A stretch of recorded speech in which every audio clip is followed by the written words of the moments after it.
നിർമ്മല ഹൃദയ പ്രതിഷ്ഠ 4-ാം ദിവസം. ഇന്ന് നമുക്ക് നമ്മുടെ കുഞ്ഞുങ്ങൾക്ക് വേണ്ടി പ്രാർത്ഥിക്കാം. പിന്നെ അവൻ അവരോടൊപ്പം പുറപ്പെട്ട് നസ്രത്തിൽ വന്ന് അവർക്ക് വിധേയനായി ജീവിച്ചു. അവൻ്റെ അമ്മ ഇക്കാര്യങ്ങളിലെല്ലാം ഹൃദയത്തിൽ സംഗ്രഹിച്ചു.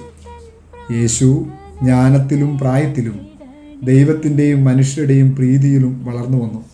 ലൂക്കാ സുവിശേഷം 2-ാം അധ്യായം 51-52 വാക്യങ്ങൾ. ഞങ്ങളുടെ ആത്മീയ പാലകനായ മാർ ഔസേപ്പ് പിതാവേ, അങ്ങയുടെ നിർമ്മല ഹൃദയത്തിലേക്ക് ഞങ്ങളുടെ മക്കളെ സമർപ്പിച്ചുകൊണ്ട് ഞങ്ങൾ പ്രാർത്ഥിക്കുന്നു.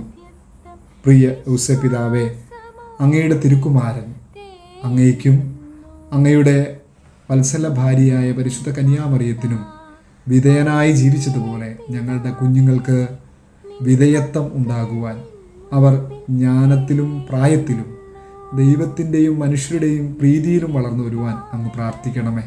മാർ ഔസേപ്പ് പിതാവേ, പ്രത്യേകമായിട്ട് ഈ കാലഘട്ടങ്ങളിൽ പാപത്തിന് അടിമകളായി ജീവിക്കുന്ന കുഞ്ഞുങ്ങളെ ഞങ്ങൾ ഓർക്കുന്നു. പ്രത്യേകിച്ച് സോഷ്യൽ മീഡിയയ്ക്ക് അടിമകളായിപ്പോയ കുഞ്ഞുങ്ങൾ, അതുപോലെ കുഞ്ഞു പ്രായത്തിൽ തന്നെ പാപത്തിലേക്കും ചില തിന്മകളിലേക്കുമൊക്കെ വഴുതി വീണുപോയ കുഞ്ഞുങ്ങൾ, ദുരുപയോഗിക്കപ്പെടുന്ന കുഞ്ഞുങ്ങൾ, ആരാലും സ്നേഹിക്കപ്പെടുകയോ പരിഗണിക്കപ്പെടുകയോ ചെയ്യാത്ത കുഞ്ഞുങ്ങൾ, അവരെല്ലാം ഔസേപ്പ് പിതാവേ, ഉണ്ണിമിശിഹായെ കാത്തുപരിപാലിച്ചവനെ അങ്ങയുടെ നിർമ്മല ഹൃദയത്തിലേക്ക് ചേർത്ത് വെച്ചുകൊണ്ട് ഞങ്ങൾ പ്രാർത്ഥിക്കുകയാണ്. ഔസേപ്പ് പിതാവേ, ഞങ്ങളുടെ കുഞ്ഞുങ്ങളെല്ലാം വിശുദ്ധരാക്കണമേ, വിശുദ്ധീകരിക്കണമേ എന്ന് പ്രാർത്ഥിക്കുന്നു. നമുക്ക് നമ്മുടെ കുഞ്ഞുങ്ങളെല്ലാം ഔസേപ്പ് പിതാവിന് കൊടുക്കാം. ഒപ്പം നമ്മുടെ നിയോഗങ്ങളെ ഔസേപ്പ് പിതാവിൻ്റെ നിർമ്മല ഹൃദയത്തിലേക്ക് വലിയ വിശ്വാസത്തോടെ ചേർത്ത് വെച്ചുകൊണ്ട് പ്രാർത്ഥിക്കാം. കണ്ണുകളെ അടച്ച് നമ്മുടെ നിയോഗങ്ങളെ സമർപ്പിച്ച് നമുക്ക് പ്രാർത്ഥിക്കാം. ഉണ്ണിമിശിഹ പറ്റിച്ചേർന്ന് കിടന്ന അങ്ങയുടെ നിർമ്മല ഹൃദയത്തിലേക്ക് വിശ്വാസത്തോടെ ഞങ്ങളെയും ഞങ്ങളുടെ നിയോഗങ്ങളെയും സമർപ്പിച്ച് പ്രാർത്ഥിക്കുന്നു. നമ്മുടെ നിയോഗങ്ങളെ സമർപ്പിക്കാം. ഈ ദിവസം പ്രത്യേകിച്ച് നമ്മുടെ കുഞ്ഞുങ്ങളെല്ലാം ഓർത്ത് പ്രാർത്ഥിക്കാം. അവർക്ക് ദൈവിക ജ്ഞാനം ലഭിക്കണം, പരിശുദ്ധാത്മാവിനെ അവർക്ക് കുഞ്ഞുങ്ങൾക്ക് കിട്ടണം, നമ്മുടെ കുഞ്ഞുങ്ങൾ വിശുദ്ധരാകണം. പ്രത്യേകിച്ച് ഏതെങ്കിലും വിധത്തിൽ മുറിവേറ്റ കുഞ്ഞുങ്ങളുണ്ടെങ്കിൽ അവർക്ക് സൗഖ്യം ലഭിക്കണം.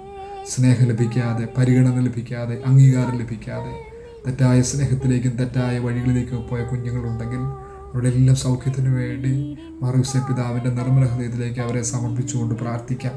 അപ്പോൾ നമ്മുടെ എല്ലാ നിയോഗങ്ങളെയും ഏറ്റവും വിശ്വാസത്തോടെ ഔസേപ്പ് പിതാവിന് കൊടുത്തുകൊണ്ട് പ്രാർത്ഥിക്കാം. ഞങ്ങളുടെ ആത്മീയ പാലകനെ, അങ്ങയുടെ തിരുക്കുമാരൻ്റെ തിരുഹൃദയത്തിലേക്ക് ഞങ്ങളുടെ നിയോഗങ്ങളെ കാഴ്ചവെച്ച് സാധിച്ചു തരണമേ എന്ന് അങ്ങയുടെ നിർമ്മല ഭാര്യയും ഞങ്ങളുടെ അമ്മയുമായ പരിശുദ്ധ കന്യാമറിയത്തിൻ്റെ വിമല ഹൃദയത്തിൻ്റെ മധ്യസ്ഥതയിൽ അങ്ങയോട് ഞങ്ങൾ അപേക്ഷിക്കുന്നു.